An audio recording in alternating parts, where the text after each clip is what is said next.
Hey there, guys. All right, today we are back with some Historia Civilis and returning to Caesar, or continuing on with Caesar, semi out of work. Well, actually, no, the last video I believe we watched his stabbing from Historia Civilis, and now we are watching the funeral.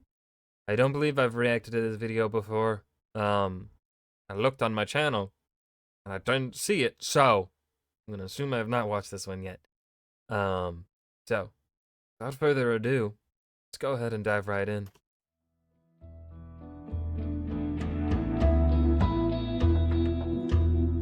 Vibing. When a cabal of Roman senators assassinated Julius Caesar on March 15th, 44 BCE, they were making a bet. They were betting that Caesar's extraordinary tyrannical powers would die with him. They were betting that the Roman Republic was more resilient than any one man. Only time would tell if they were right. No spoilers.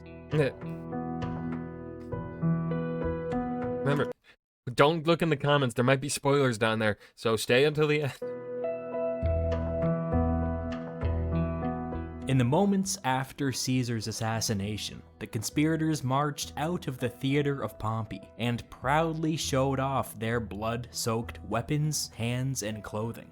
In fact, many conspirators who had failed to get in on the action ran over and dipped their hands in Caesar's blood just for appearances.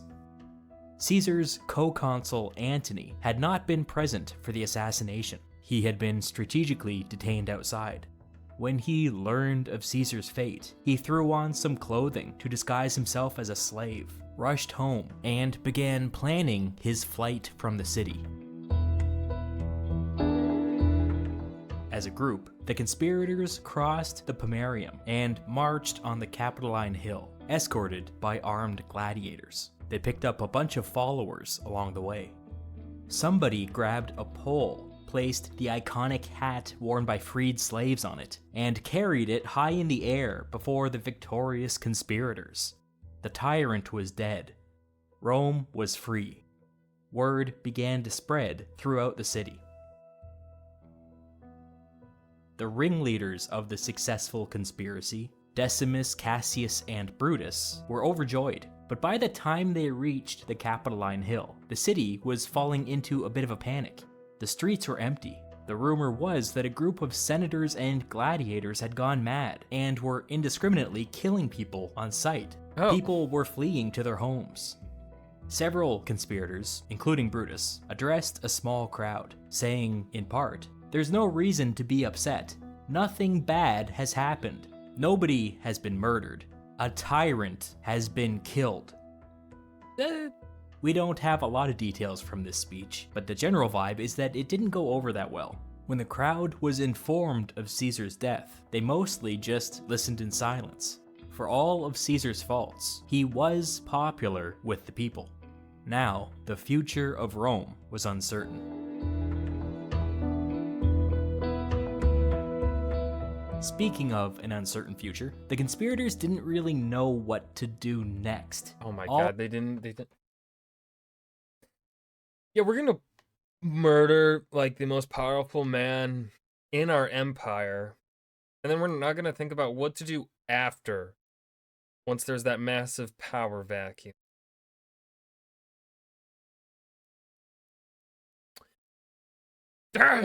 All of their planning had basically ended at Caesar's death.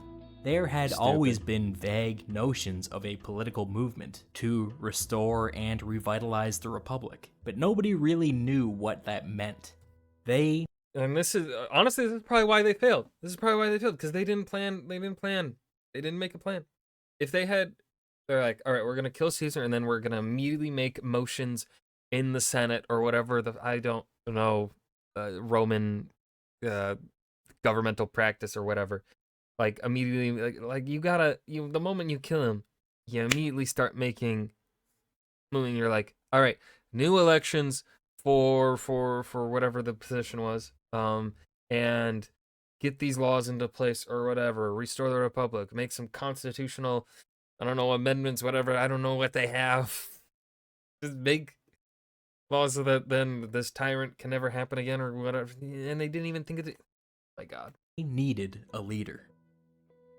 The conspiracy had begun with a meeting between Decimus, Cassius, and Brutus, and so there was a general feeling among the conspirators that one of them should take the reins. Decimus was immediately deemed too controversial. To the extent that there was public anger out there, it was mostly directed at Decimus. People were already becoming aware of the extent of his betrayal.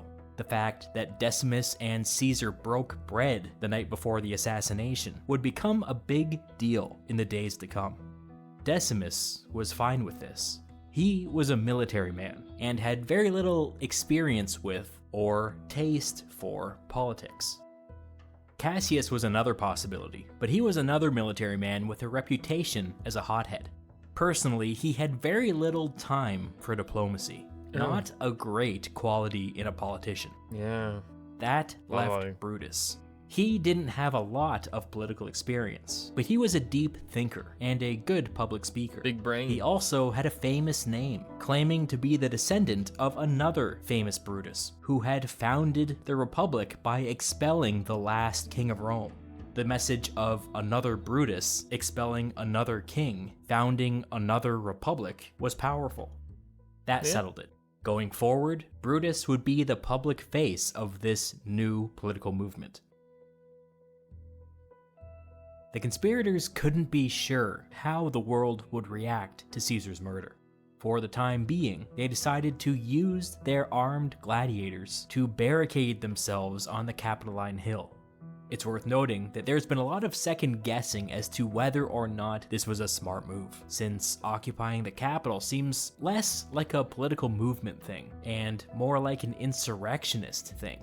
Nevertheless, that's what they— I mean, I feel like that gets into a bit of a modern sensibility about that sort of thing. I think for this time period, crossing the Pomerian with armed soldiers, that is a no-no, right? And they are trying to make the argument of they just deposed Caesar and are trying to restore the Republic. And so obviously, right, we have to look at it from, there is the realistic thing, right? And the realistic thing is need armed bodyguards. But the imagery that will be then associated with the gladiator armed guards as you occupy the capital, crossing the Pomerian with weaponry, similarly to Caesar, or whatever it was, right? Like, wasn't that the big no-no that Caesar did, towards the beginning when that Caesar and Pompey civil war broke off or whatever? What this does is it creates the image that you really aren't any different, so I'm not really looking at it from like that insurrectionist standpoint. I think that makes it a bit more like a modern kind of viewpoint. I think of it more so as how would the Romans view this? Like they wouldn't be calling it insurrection. They would just be saying, well, I mean, by definition, it's the same thing, but like, I don't know what I'm trying to say. I'm yapping to yap. In my eyes, the Romans are going to view this really like, you're just doing this to usurp power. You aren't doing this to actually restore the Republic. You're acting the same way as the person that you just claimed to depose. They did. On the Capitoline Hill, they waited. No word from Antony, who was now Rome's highest-ranking politician. No word from Lepidus, Caesar's old right-hand man, who was on Tiber Island in command of a full legion. Late in the day, Brutus and the conspirators decided to make the first move. They sent a bunch of former consuls to Antony's home to negotiate. Lepidus was invited too. The conspirators told Antony and Lepidus that they had no intention of seizing power. They merely wanted to restore Republican ideals. They invited Antony and Lepidus to participate in that restoration. Antony and Lepidus made no promises at this time, but they all agreed to hammer this out at a formal Senate meeting the day after tomorrow. Antony canceled his plans to flee the city. The conspirators considered this a success. A political settlement seemed on the horizon. They're none too bright. That evening, the conspirators fanned out throughout the city, meeting privately with so-called neutral senators. Nobody knew what would happen during the Senate meeting, but they needed to know that they had numbers on their side. But they weren't the only ones busy that night. Under the cover of darkness, Lepidus's legion moved off of Tiber Island, crossed the Pomerium, and occupied key government buildings in the Roman Forum. While this was happening, Antony met with Caesar's wife, now widow, Calpurnia. With her permission, Antony took control of a portion of Caesar's vast fortune and all of his private correspondence. This transfer was an informal signal from Calpurnia indicating who should be the heir to Caesar's political movement. A massive win for Antony.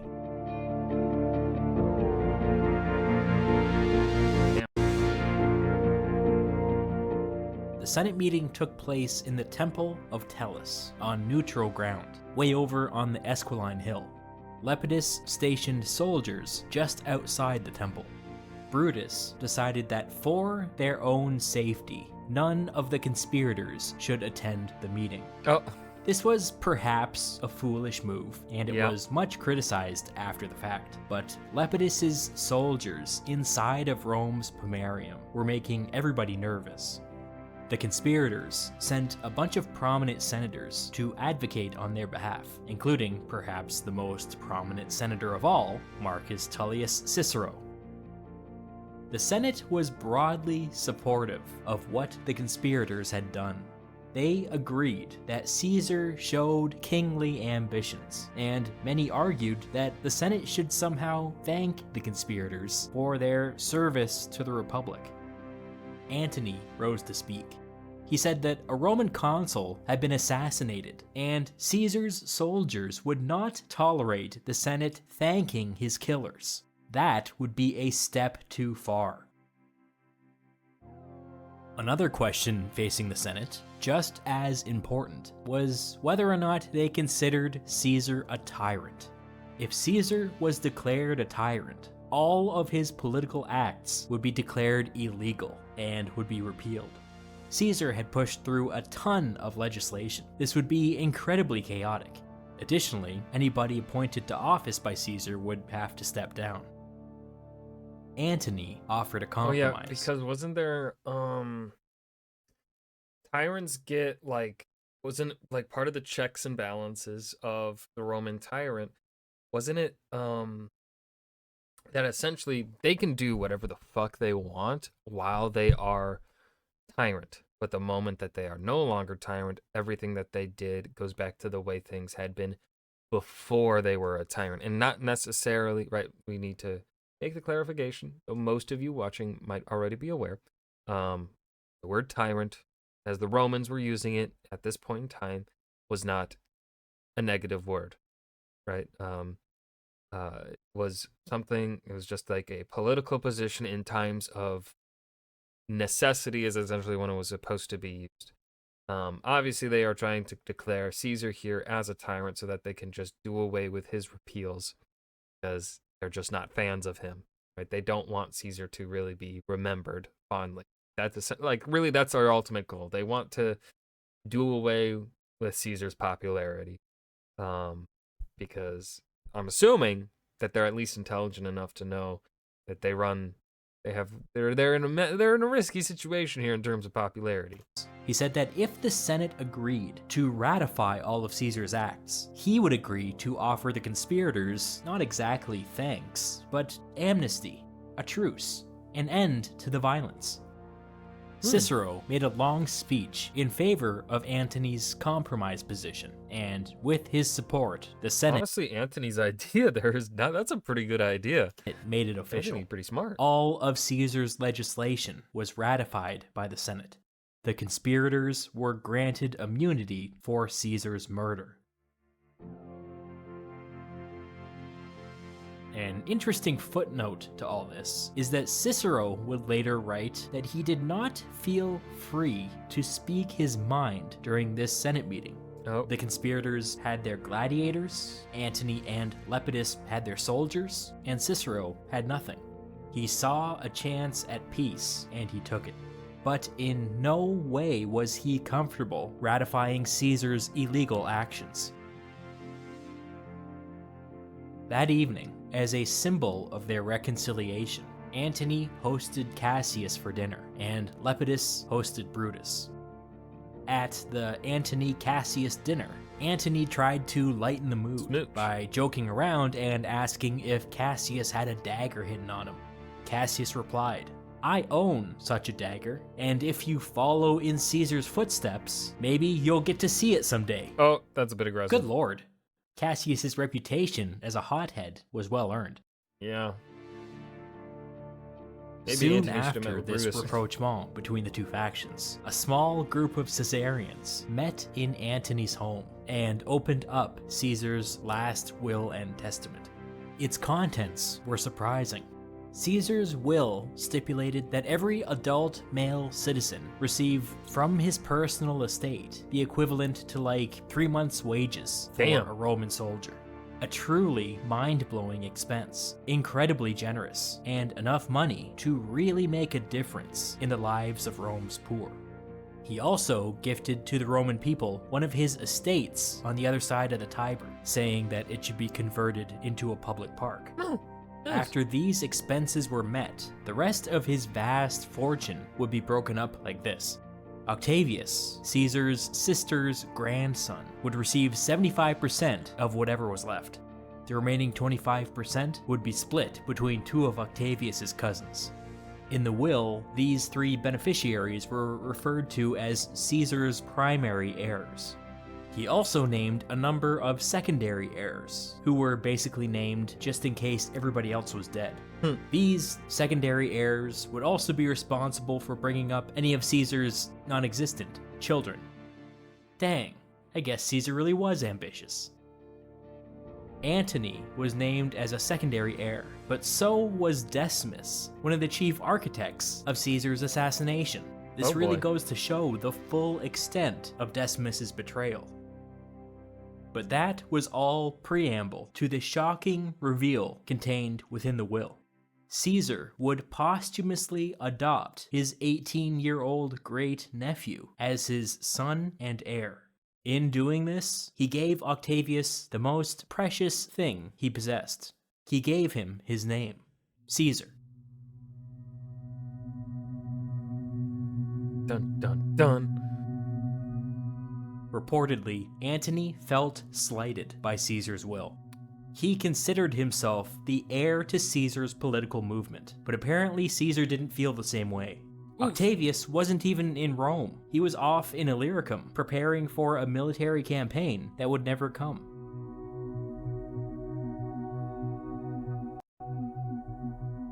Thousands and thousands of people attended Caesar's funeral. Roman funerals were Oh, I forgot. highly I entirely forgot that this was a video on Caesar's funeral. theatrical events. I won't get into all the details, but just for example, rich people would hire actors to dress up as the deceased party to give speeches on their behalf. This was in addition to musical acts, parades, all kinds of wild stuff. Caesar's funeral was a lot, even by Bumpin'. Roman standards. His body was carried into the Forum by a phalanx of veterans of the Gallic Wars. Before them, on the tip of a spear, they carried the clothes that Caesar was wearing when he died, still crusted with his blood. The veterans placed Caesar's body on a golden shrine high up on a speaking platform. Then, several of Caesar's friends and colleagues spoke to the crowd. This is where He's dead. Antony gave his famous Friends, Romans, Countrymen speech in Shakespeare's Julius Caesar. The speech is worth reading on your own simply because it's a great piece of writing, but it's not accurate. What actually happened is way weirder. Oh. Antony read a list of Caesar's achievements to the crowd, and after every item, he gestured to Caesar's dead body, as if to say, "And this is what happened to him." He made a particular point of reminding the crowd that the Senate had taken an oath to protect Caesar's life with their own. At this, he raised his arms to the heavens and turned toward the temple of Jupiter Optimus Maximus in the distance, shouting, "O Jupiter, for my own part, I am prepared to defend Caesar according to my oath. But since it is the view of my equals that what we have decided will be for the best, I pray that it is for the best." Antony was saying that the only thing preventing him from avenging Caesar's death was the compromise that he had hammered out with the conspirators. Several senators raised a note of protest, but Antony continued, telling the crowd that it was all water under the bridge. What mattered now was the future. He warned of another civil war. He then raised his arms to the sky once more and began to weep, crying out that he would gladly give his own life for Caesar's. He went over and grabbed the spear carrying Caesar's bloody clothes and waved it before the frothing crowd for all to see. The actor pretending to be Caesar then raised his voice, quoting what at the time was a famous play. "To think that I saved these men just so they could destroy me." On cue, a giant wax figure was hoisted into the air. This figure showed all 23 Is Mark Antony plotting? Is he scheming with this? of Caesar's wounds in graphic detail, including the humiliating ones to the face and to the groin. The crowd was already worked up into a fervor, but now the dam finally broke. They surged forward and took control of Caesar's body. The mob now had a mind of its own. There was a funeral pyre prepared on the Campus Martius, but that was no longer good enough for them. Instead, they took Caesar's body up to the temple of Jupiter Optimus Maximus. Lepidus's soldiers were stationed nearby, and they were able to repel the mob and save the temple. The mob then returned to the Forum, stormed some nearby law courts, and began breaking down wooden benches. They would make their own pyre. Okay. Caesar's body was placed upon a makeshift pyre in the middle of the Roman Forum, and the pyre was lit. As a sign of respect, nearby soldiers spontaneously began throwing their weapons and armor into the fire. What followed genuinely turned into mass hysteria. People began throwing their jewelry into the fire. People began ripping their own clothes off their bodies and throwing it in the fire. Nearby buildings were stormed and looted so that even more valuables could be thrown into the fire. The mob was completely out of control now. Several groups showed up outside the homes of Brutus and Cassius with the intention of dragging them outside and doing who knows what to them. Wisely, the conspirators had gone into hiding at the first sign of trouble. As a plan B, the mob tried to burn down their estates, but armed guards were able to repel them. The madness spread throughout the city and persisted all through the night.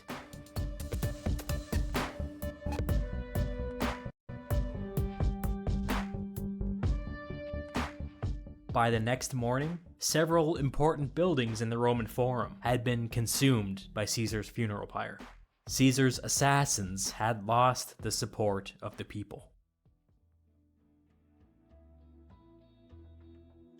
Caesar's funeral marked a dramatic shift in Roman politics. I mean, you don't get any more dramatic than Caesar being murdered during a Senate meeting, but what I'm saying is that things were never the same after his funeral. His murder was also a thing, it was a thing, and things were never the same. Indeed. As we've seen, the events of recent days had featured people brashly bringing weapons across the Pomerium.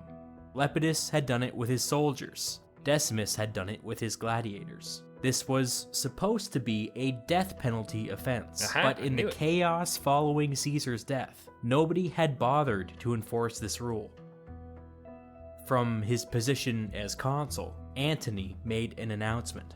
From now on, soldiers would be permitted to cross the Pomerium under arms, but nobody else. Lepidus's legion could come and go as it pleased, but Decimus's gladiators could not. The Ooh, conspirators spicy. saw this as a power grab, which it was, but they Yeah, didn't have the no way. votes in the Senate to do anything about it.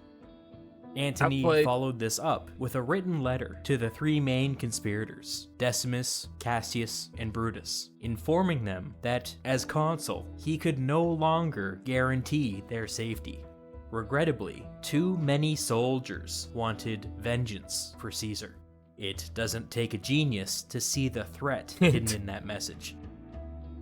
The conspirators were outraged, but what could they do? What Antony said about the soldiers was true.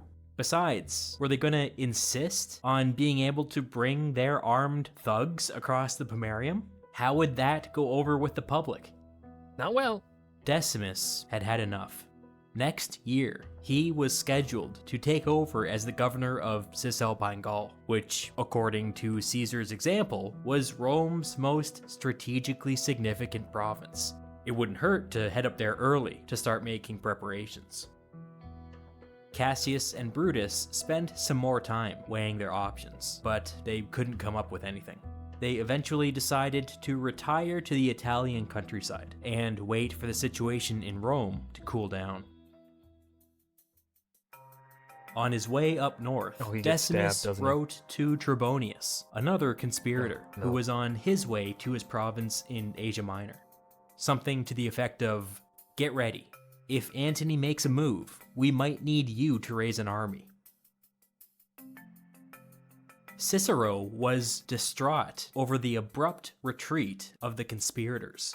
He wrote to his friend, "Can it be true? Is this all that our noble Brutus has accomplished? That he should have to live at Lanuvium, and Trebonius should have to slink to his province by side roads? That all the acts, memoranda, words, promises, and projects of Caesar should have more validity than if he were still alive?" Maybe. See, this is why don't kill people like Caesar like that. Because all you do is you make them a martyr. Like, never kill a popular man. Never. You only kill someone that was once popular once they are no longer popular. Right? Like, I think of it in the way of, it's hard to, like, JFK, I think, is a good example. JFK died pretty young, and really before he could truly get anything done in office. And so he has there's a lot of benefit of the doubt applied to JFK because of his death, because he was murdered, because of his assassination. He was not, like, let's say he died post 68 or something, right? Let's say he's able to go for 2 terms. He probably would have been. There's a chance he may not have been really all that popular after 68. And so his assassination and the memory of him would be a lot. And I'm not saying that he would be, like, thought of super differently, but right, he would be, right, the popularity of him would be a lot different. Same with Abraham Lincoln, right? Lincoln was killed shortly after the Civil War was brought to an end, at the height of his popularity, right? He had just saved the Union and brought an end to slavery. It continues in the 14th Amendment through prison time, but right, again, killed at the height of popularity. Never kill someone at the height of their popularity. Wait a bit, be patient. Kill them when they start to lose their popularity, or kill them if you think someone's gonna get popular. Kill them before they get popular. I'm not advocating for murder. Don't kill people. It's bad. Another politician put it even more succinctly, writing to Cicero of the rising tensions and the possibility of yet another civil war. If a man of Caesar's genius was unable to find a way out, what hope do we have now?